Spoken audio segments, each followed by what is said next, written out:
Hi all, welcome to my channel. இன்றைக்கி நம்ம என் not எப்படி போடுறதுன்னு பார்க்க போகிறோம்.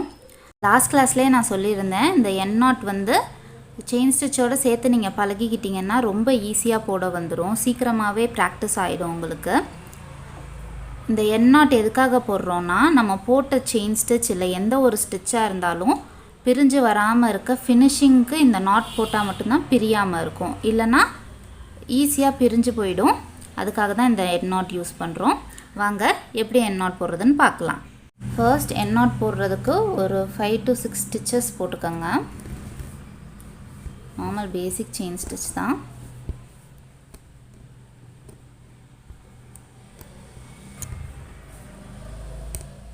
இந்த செயின் ஸ்டிச் போட்டதுக்கப்புறமாயிட்டு இங்கே தான் ஃபினிஷ் பண்ண போகிறோன்னா, இங்கே ஒரு பெரிய செயின் இழுத்துக்கணும். இந்த செயினை பெருசாக இழுத்துட்டு நீடில் உள்ளேயே இருக்கணும், செயின்குள்ளேயே இருக்கணும், வெளியில் எடுக்கக்கூடாது. அப்புறம் பக்கத்துலேயே இன்னொரு ஸ்டிச் இழுக்கணும். பொறுமையாக பண்ணணும் இந்த செயின் ஸ்டிச் இழுக்கிறது. ஏன்னா இந்த ஸ்டிச்சு இழுக்கும்போது செகண்ட் ஸ்டிச் இழுக்க என்ன ஆகும்னா, ஃபர்ஸ்ட் ஸ்டிச் உள்ளே போய்கிட்டே இருக்கும். பாருங்கள், நான் இழுக்க அது எவ்வளோ சின்னதாகுதுன்னு. இதை கொஞ்சம் சின்னதாக வச்சுக்கோங்க. ரொம்ப சின்னதாக்கிட்டிங்கன்னா உங்களுக்கு ஹேண்டில் பண்ணுறது கஷ்டமாயிடும். இந்த அளவுக்கு சின்னதானதுக்கு அப்புறமாயிட்டு இப்போ செகண்ட் ஸ்டிச்சில் தான் இருக்குது என்னோடய நீடில். செகண்ட் ஸ்டிச் வழியாக இந்த நீடிலோட ஹூக்கை வச்சு நான் இப்போ ஃபர்ஸ்ட் ஸ்டிச்சை இந்த ஹூக்கில் மாட்டிக்கிறேன். இப்போ செகண்ட் ஸ்டிச்சை உங்கள் லெஃப்ட் ஹேண்டில் இருக்க த்ரெட்டை வந்து இழுத்திங்கன்னா பாருங்கள், ஒரு முடிச்சு விழுந்துடுச்சு. அவ்வளோதான். இப்போ ஹூக்கை எடுத்துடலாம், நீடில் எடுத்துருங்க. இப்போ இங்கே தான் அந்த ஸ்டிச், நம்ம போட்ட ஸ்டிச் இங்கே தான் விழுந்திருக்கு முடிச்சு. இது வந்து மேலே வந்து லைட்டாக தெரியும். இப்போ இதை உள்ளே எப்படி போக வைக்கிறதுனா, கீழே உங்கள் லெஃப்ட் ஹேண்ட் இருக்குல்ல, அதை ரொட்டேட் பண்ணணும். லைட்டாக ஸ்மூத்தாக ஜென்டிலாக ரொட்டேட் பண்ணணும். ரொட்டேட் பண்ணிங்கன்னா மேலே இருக்க போட்ட அந்த ஸ்டிச் கொஞ்சம் கொஞ்சமாக கீழே போயிடும். அவ்வளோதான். இப்போ இன்னொரு தடவை எப்படி போடுறதுன்னு நான் போட்டு காமிக்கிறேன். இதே மாதிரி கொஞ்சம் ஸ்டிச்சஸ் போட்டுக்கிட்டு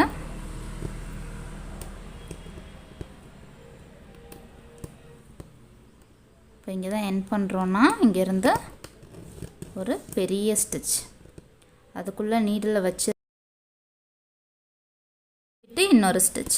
இதை இழுக்க என்ன ஆகும்னா, ஃபர்ஸ்ட்டு சின்னதாகிட்டே போகும். ரொம்ப சின்னதாக்கிடாமல் விட்டுக்கணும். இப்போ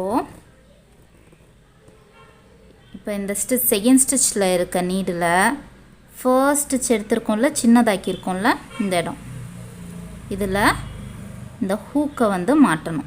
இந்த நீடிலோட ஹெட்டை இதில் மாட்டி விடணும். மாட்டியாச்சு பாருங்கள். இப்போது என் லெஃப்ட் ஹேண்டில் இருக்க த்ரெட்டை நான் கீழே இழுக்கிறேன். மெதுவாக ஜென்டிலாக இழுக்கணும். இழுக்க என்ன ஆகுதுன்னு பாருங்கள். மெதுவாக இழுக்கிறேன், ஒரு முடிச்சு விழுந்துருச்சு. அவ்வளோதான். இதுதான் ஃபார்மேட்டே. இங்கே வந்து முடிச்சு விழுந்துருச்சு, எக்ஸ்ட்ராஸ் வெளியில் இருக்கும். இப்போ இதை உள்ளே போக வைக்கணும். கீழே இருக்க லெஃப்ட் ஹேண்டில் இருக்க த்ரெட்டை லைட்டாக ரொட்டேட் பண்ணிங்கன்னா அது உள்ளே போயிடும்.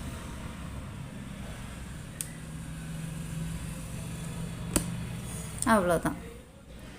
இந்த மாதிரி என் நாட் போடும்போது நார்மலாக வர மிஸ்டேக் என்னென்னா, த்ரெட் வந்து கட் ஆகிடும் ஒன்று. ரெண்டாவது வந்து வெளியில் வந்து இங்கே இருந்துச்சுல ஒரு சின்ன முடிச்சு, அது வெளியிலே நின்றுடும். அதை இழுக்கிறேன்னு சொல்லி நீங்கள் ரொம்ப ஹார்ஷாக புல் பண்ணிங்கன்னா த்ரெட் கட் ஆகிடும். இதை அவாய்ட் பண்ணுறதுக்கு ஃபுல்லாக ஜென்டிலாக ஹேண்டில் பண்ணும். எவ்வளோ முடியுமோ என் நாட் வந்து அவ்வளோ ப்ராக்டிஸ் வேணும். நிறையா ப்ராக்டிஸ் பண்ணிங்கன்னா செயின் ஸ்டிச்சோடு சேர்த்து இதுவும் ஒரு 1 வீக் செயின் ஸ்டிச்சுக்கும் என் நாட்டுக்கும் நீங்கள் டைம் எடுத்து ப்ராக்டிஸ் பண்ணிங்கன்னா பர்ஃபெக்டாக என் நாட்டும் செயின் ஸ்டிச்சும் வந்துடும். இப்போது சில்க் த்ரெட் வச்சு எப்படி என் நாட் போடுறதுன்னு காமிக்கிறேன். ஸோ எப்போவுமே 2 த்ரெட் வருதான்னு பார்த்துக்கோங்க. சிங்கிள் த்ரெட்டை வச்சு போட்டுடாதீங்க. சில்க் த்ரெட்னாலே டபுள் ஸ்ட்ராண்ட் இருக்கணும். ரொம்ப ஜென்டிலாக ஹேண்டில் பண்ணுங்கள் சில்க் த்ரெட்டை. எப்போவுமே சில்க் த்ரெட் வந்து ரொம்ப ஜென்டிலாக ஹேண்டில் பண்ணும். ரெண்டுமே அந்து போகும். ஆனால் சில்க் த்ரெட் யூஸ் பண்ணும்போது ரொம்ப ஜென்டிலாக ஹேண்டில் பண்ணுங்கள். இங்கே நான் கம்ப்ளீட் பண்ண போகிறேன். இங்கேருந்து ஒரு பெரிய ஸ்டிச் இழுத்துட்டேன். நீங்கள் வந்து பிகினராக இருக்க ஸ்டேஜில் உங்கள் ஒரு ஃபிங்கர், மிடில் ஃபிங்கரை வச்சு இப்படி பிடிச்சிக்கோங்க. இல்லைனா இப்படி பண்ணும்போதெல்லாம் கீழே வரும். ஸோ இதை வச்சு இப்படி மிடில் ஃபிங்கர் வச்சு பிடிச்சிக்கிட்டு பக்கத்துலேயே குத்தி இன்னொரு ஸ்டிச். ஓகேயா? இதை இழுக்கும்போது என்னாகும், அந்த ஃபர்ஸ்ட் போட்டிருக்க ஸ்டிச் சின்னதாகிக்கிட்டே போகும். ரொம்ப சின்னதாக்கிடக்கூடாது, நம்மளால் ஹேண்டில் பண்ண முடிகிற அளவுக்கு சின்னதானா போதும். இப்போது இந்த ஹூக்கை வச்சு இந்த ஃபர்ஸ்ட் ஸ்டிச்சை ஹூக்கில் மாட்டிடணும். நான் இப்போ மாற்றிட்டேன். இப்போது லெஃப்ட் ஹேண்டில் இருக்க நம்ம சில்க் த்ரெட்டை மெதுவாக கீழே இழுக்கணும். ஓகே, ஜூமில் காமிக்கிறேன். இழுக்கும்போது என்ன ஆகுது பாருங்கள், கீழே முடிச்சு விழுந்துருச்சு. இப்போது நீடில் எடுத்துடலாம். இப்போது ரொட்டேட் பண்ணி கீழே இழுத்திங்கன்னா முடிச்சு உள்ளே போயிடும். இன்னொரு தடவை சில்க் த்ரெட்டில் எண்ணாட் எப்படி போடுறதுன்னு பார்க்கலாம்.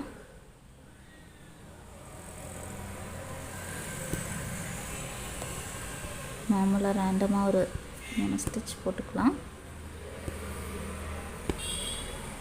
போட்டுட்டு கடைசியாக ஒரு த்ரெட் இழுக்கணும்.